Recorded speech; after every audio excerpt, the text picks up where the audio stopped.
नमस्कार, हिंदी साधन चैनल में आप सभी का एक बार फिर से हार्दिक स्वागत है। आज के इस वीडियो में आगरा बाजार नाटक को हम पढ़ने वाले हैं। इस नाटक के लेखक हैं हबीब तनवीर। आगरा बाजार नाटक का रचना काल 1954 ईस्वी है। स्थान आगरा की किनारी बाजार का एक चौराहा। नाटक 2 अंकों में है। नाटक में हास्य रस का प्रयोग अधिक हुआ है। हबीब तनवीर ने इस नाटक का 2 बार संशोधन 1970 और 1989 भी किया है। इस नाटक का सर्वप्रथम मंचन 14 मार्च 1954 को जामिया मिलिया इस्लामिया के कला विभाग के खुले मंच पर किया गया था। इस नाटक का पुस्तक के रूप में प्रकाशन सन 1954 में आज़ाद किताब घर से हुआ था, जिससे 2 संशोधित संस्करण सन 1970 और सन 1989 में प्रकाशित हुए थे। आगरा बाजार नाटक की रचना हबीब तनवीर ने 18वीं सदी के भारतीय शायर एवं नज्म के पिता कहे जाने वाले नज़ीर अकबराबादी की प्रतिष्ठित करने के लिए किया था। आगरा बाजार नाटक हबीब तनवीर की मौलिक नाटक नहीं है। यह नाटक नज़ीर अकबराबादी के नज्मों पर आधारित है। मेरे बंद रचना गालिब के गज़लों पर आधारित है। आगरा बाजार नाटक का मुख्य बिंदु। इस नाटक में सामाजिक और सांस्कृतिक समस्याओं का चित्रण किया गया है। नाटक में स्थानीय सांस्कृतिक लोक जीवन और लोक परंपराओं का चित्रण है।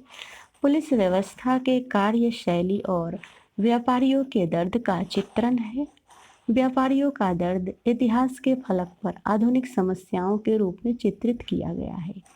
इस नज्म के पितामह नज़ीर अकबराबादी की प्रतिष्ठित करना था। इस नाटक को जब ओखला में खेला गया था तब 75 आदमी मंच पर आए थे।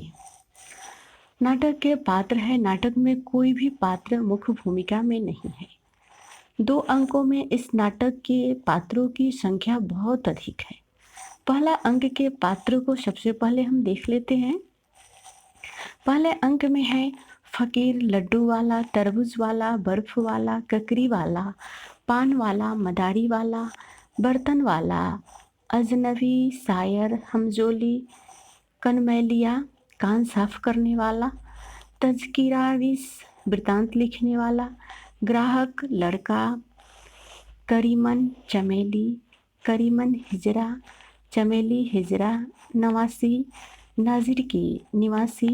इस नवासी को लेकर हबीब तनवीर ने कहा है कि यही नवासी विलायती बेगम थी, जिससे नज़ीर के विषय में बहुत सारी बातों का पता चलता है। तमाशबीन इत्यादि अनेक पात्र हैं। दूसरा अंक का पात्र है पतंग वाला, अंधा भिखारी, हमीद एक बालक है, बेनी प्रसाद होली गाने वाला, पहला सिपाही, दूसरा सिपाही, तबलची और सारंगिया है। पात्रों की संख्या अधिकता के कारण नाटकीय तत्व विधान त्रुटिपूर्ण प्रतीत होता है। आगरा बाजार नाटक का कथानक इस प्रकार है। आगरा बाजार नाटक एक ऐसे ककरी बेचने वाले की कहानी है जिसकी ककरी कोई भी नहीं खरीदता। जब वह अपनी ककरी नज़ीर अकबराबादी की कविताओं का वाचन करते हुए बेचता है तब उसकी ककड़ियाँ बिकने लगती है।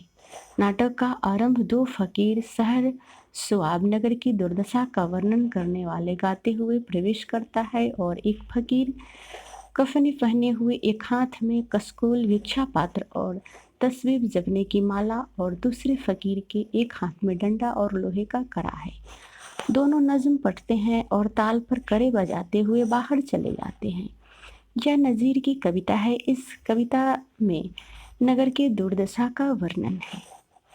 नाटक फकीरों के गीत से शुरू होता है जिसमें आगरा के बाजार की झलक है। सराफ बनिए जौहरी और सेठ साहूकार, देते हैं सबको नगद, सो खाते हैं उधार। बाजरे में है उरे परी खाक बेसुमार, बैठे हैं दुकानों में अपनी दुकानदार, जैसे कि चोर बैठे हैं कैदी कतारबंद।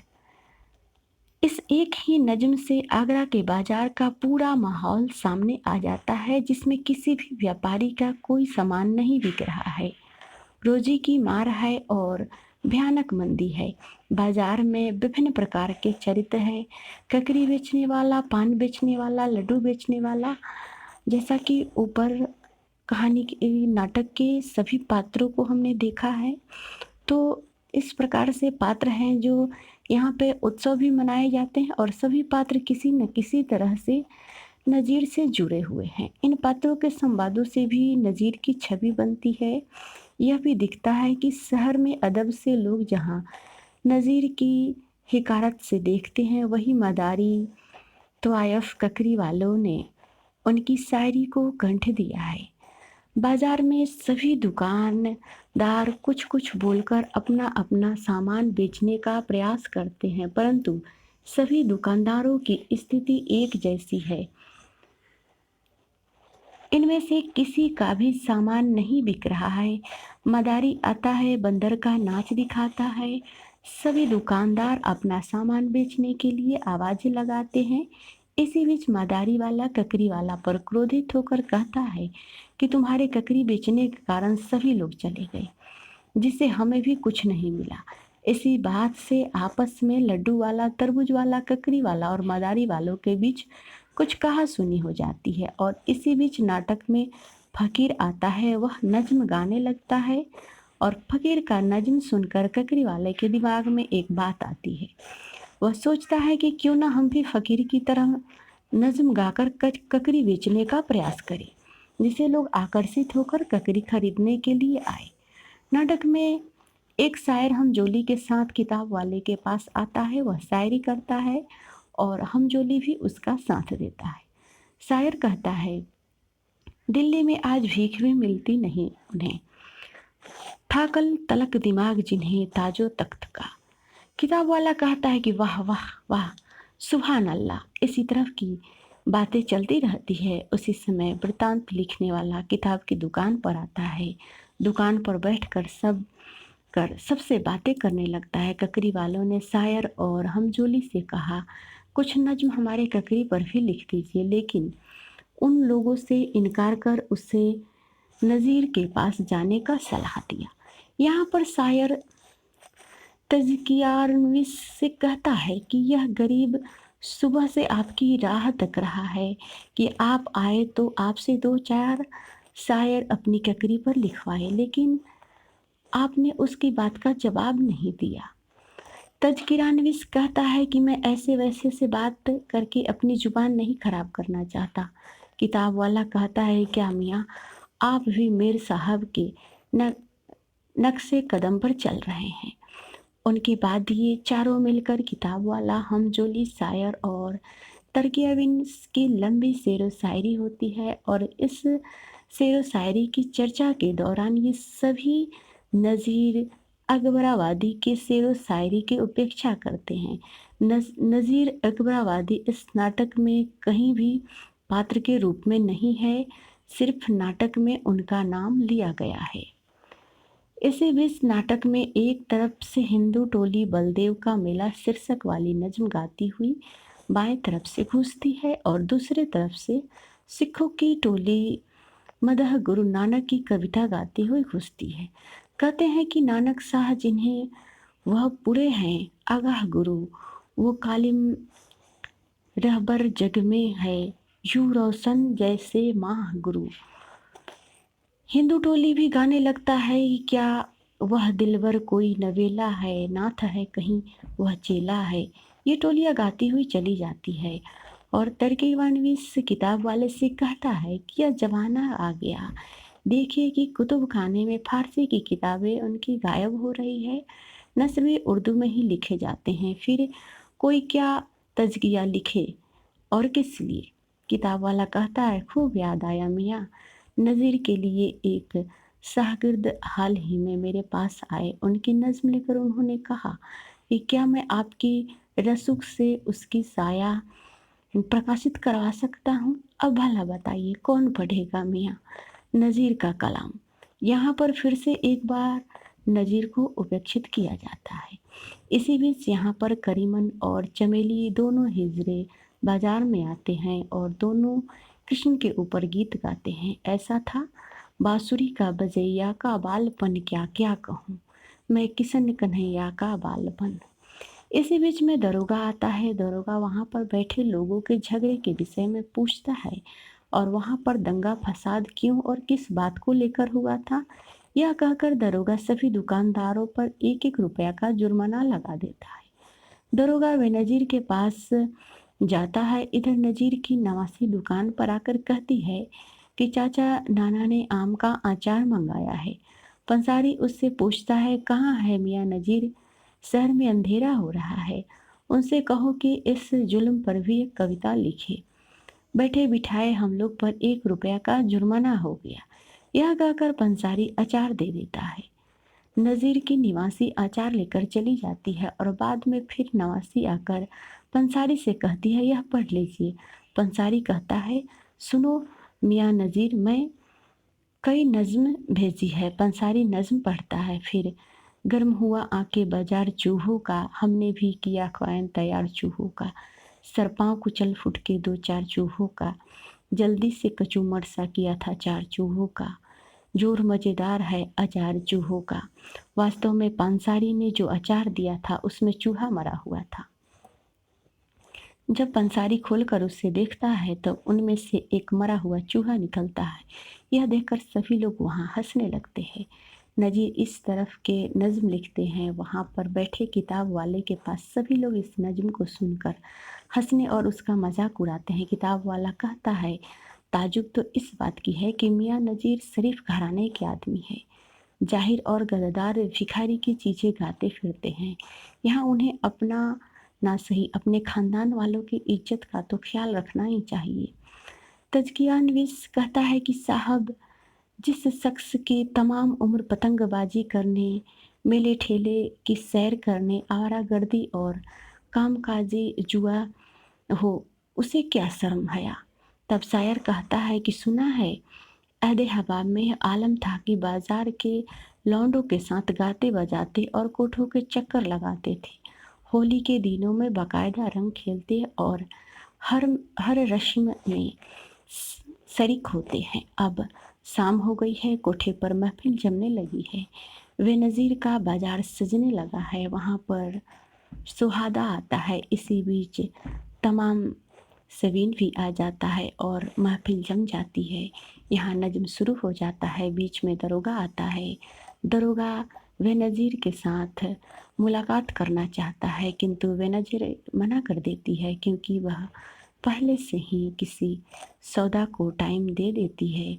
यहाँ बेनज़ीर के कल आने से कहने पर सहमति भरे हुए दरोगा चला जाता है। यहाँ फिर फ़कीर आते हैं और एक नज़्म गाते हैं। पैसे ही का अमीर के दिल में ख्याल है, पैसे ही का फ़कीर भी करता सवाल है। पैसे ही रंग रूप है, पैसे ही माल है, पैसे न हो तो आदमी खर्चे की मील है। यहीं पर नाटक का पहला अंक समाप्त हो जाता है। नाटक का दूसरा अंक अब शुरू होता है। नाटक के दूसरे अंक में फ़कीर बंजारनामा गाते हुए आते हैं। तो किससे हवा को छोड़ मियाँ मत देश विदेश फिर मारा, कज्जा अजल का लूटे है दिन रात बजाकर नक्कारा। क्या बधिया भैंस भैल सूटर, क्या गोई पल्ला सरभारा, क्या गेहूँ चावल मोठ मटर, क्या आग धुआं क्या अंगारा। सब ठाठ परा रह जाएगा जब लाद चलेगा बंजारा। फ़कीर गाते हुए चले जाते हैं। सुबह हो गई है। कुछ दुकानदार आ गए हैं। कुछ दुकानदार अपनी दुकान खोल रहे हैं। फेरी वाले आवाज़ लगा रहे हैं। किताब वाले का भी दुकान खुल गया है। किताब की दुकान पर शायर आता है। किताब वाला शायर से कहता है, चौधरी गंगा प्रसाद साहब ने कुछ और कहा आपसे। शायर कहता है, उन्होंने इशारे में बात कही, मैं समझ गया था कि यह मौका मुनासिब नहीं है। असल में शायर की यह इच्छा थी कि उसकी एक किताब छपकर प्रकाशित हो जाए और उसकी कुछ पेशगी किताब वाला दे दे। तब किताब वाले ने उसे चौधरी गंगा प्रसाद के पास शायर को भेज दिया और मेरे पास सामर्थ्य नहीं है, आप चौधरी गंगा प्रसाद के पास चले जाइए, वे आपके शायर के कायल है, शायर भी आपकी कुछ मदद कर दे। लेकिन उन्होंने इनकार कर दिया। इसी बीच पतंग वाला एक तोता का पिंजरा हाथ में लेकर गुनगुनाते हुए आता है और अपनी दुकान खोलकर गुनगुनाता है। पतंग वाला कुछ बार पैतरे है, कुछ बार पैतरे है, इस अगरे में क्या क्या ये यार पैतरे है। हामिद एक बच्चा है, वह पतंग की दुकान पर जाता है और पतंग वाले से कहता है, कल कहाँ गायब हो गए थे। पतंग वाला बताते हुए कहता है कि मैं तैराकी का मेला देखने गया था। हामिद उससे पतंग खरीद कर जाने लगता है। तभी किताब वाले उसे पकड़कर कुछ सुनाने के लिए कहता है। हामिद बड़े ही सुरीले ढंग से एक गज़ल सुनाता है और उसकी गज़ल सुनने के बाद सभी दुकानदार अपना दुकान छोड़कर उसके पास आ जाते हैं। राहगीर रुक जाते हैं और किताब के दुकान वाले के पास बैठा शायर कहता है कि यह मियाँ नज़ीर की गज़ल है। हमजोली कहता है, भाई क्या कहने हैं, हमें मियाँ नज़ीर के इस कलाम की खबर नहीं थी। ताजकिनान विस भी वहाँ बैठा हुआ है, उसे बुरा लगता है कि वह वहाँ से झुझलाकर चला जाता है। हामिद अभी गा ही रहा था कि किताब वाला कहता है कि बस करो मियाँ, और भीड़ को देखकर कहता है कि आप सब यहाँ क्यों जमा हुए हैं साहब, यहाँ कोई मदारी का खेल हो रहा है या प्रसाद बँट रहा है। किताब वाले की बात सुनकर सभी वहाँ से चले जाते हैं। वहाँ सन्नाटा छा जाता है। किताब वाले के पास से शायर और हमजोली भी चल देते हैं। हामिद भी जाने लगता है। पतंग वाला हामिद को बुलाकर कहता है कि सुनो मियाँ, पहले क्यों नहीं बताया यार कि तुम्हें मियाँ नज़ीर की कलाम याद है। हामिद कहता है कि मैं तो पतंग खरीदने आया था साहब, शेर सुनाने की गरज से मैं नहीं आया था। पतंग वाला कहता, अरे यार, मगर यह तो जानते हो कितनी पुरानी याद है। अल्लाह है, हमारे मियाँ नज़ीर, उनका कलाम सुनाना था तो हमारी दुकान पर बैठकर सुनाते। वहाँ सिर पढ़कर उनको भी बेइज्जत किया और हमें भी। हामिद से पतंग वाला बहुत सारे नज़्मों को सुनाने के लिए कहता है। हामिद भी रह रह कर नज़ीर के नज़्मों को सुनाता है। बहुत सारे लोग वहाँ जमा हो जाते हैं, उसमें खोमचे वाला भी शामिल हो जाता है। फिर एक अंधा भिखारी कटोरा लेकर एक औरत के साथ आता है और वह भी गाता है। अंधा भिखारी, पहले गाँव गणेश का लीजो शीस नवाए, जैसे कारज सिद्ध हो सदा मुहूर्त आए, खुशी रहे दिन रात वह कभी न हो दिलगीर, महिमा उसकी भी रहे जिसका नाम नज़ीर। इसी समय होली गाने वाले भी आते हैं, वे भी गाते हैं, वो नाच रंगीली परियों का, बैठे हो गुलर रंग भरे, कुछ भींगी ताने होली के, कुछ नाजो अंदाज के ढंग भरे। पतंग वाला कहता है कि सुन लिया बेनी प्रसाद, होली के मौके पर इससे बेहतर नज्म और क्या हो सकता है। अब नाटक में दो सिपाही आते हैं।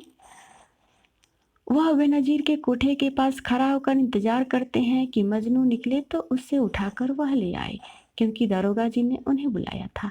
इसी बीच मदारी भी आता है, वह भी अपनी नज़्में गाता है। इसके बाद ककरी वाला आता है और पतंग वाले से कहता है कि ये मियाँ हज़रत नजीम कहाँ रहते हैं, मुझे उनसे अपने ककरी के ऊपर कुछ शेर शायरी लिखवानी है। पतंग वाले नज़ीर का पता बता देता है।